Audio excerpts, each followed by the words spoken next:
আপনারা অবাক হবেন।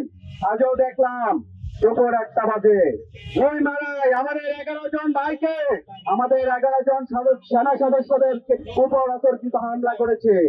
পার্বত্য চট্টগ্রামের খাগড়াছড়িতে 144 তারা গাড়ি চলছে। 144 তারা গাড়ি চলার পরেও কিভাবে তারা কর্মসূচি দিয়ে থাকে, কিভাবে তারা দোকানপাট ভাঙচুর করে থাকে, কিভাবে তারা সাধারণ পার্বত্যবাসীর উপরে হামলা করে থাকে, আমার প্রশ্ন সরকার কি করছে? সরকার কি করছে? এত বড় একটা গণ অভ্যুত্থান হওয়ার পরেও আজ কেন সরকার সামান্য পার্বত্য চট্টগ্রাম নিয়ন্ত্রণে ব্যর্থ হচ্ছে? কারণ কি আমরা কি বুঝে নেব? তাও কি তাদেরকে সহযোগিতা করছে, নাকি ইচ্ছা করে কোনো ইন্ধনে তারা চুপ করে রয়েছে? আমরা হতবাক হই, আমরা অবাক হই। আমরা কেন এই স্বাধীন বাংলাদেশে থেকে এখনো অনিরাপত্তায় থাকবো?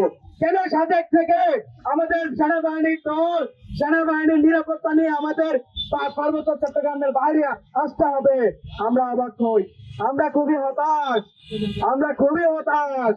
পার্বত্য চট্টগ্রামকে বাংলাদেশের বাইরের অংশ নাকি?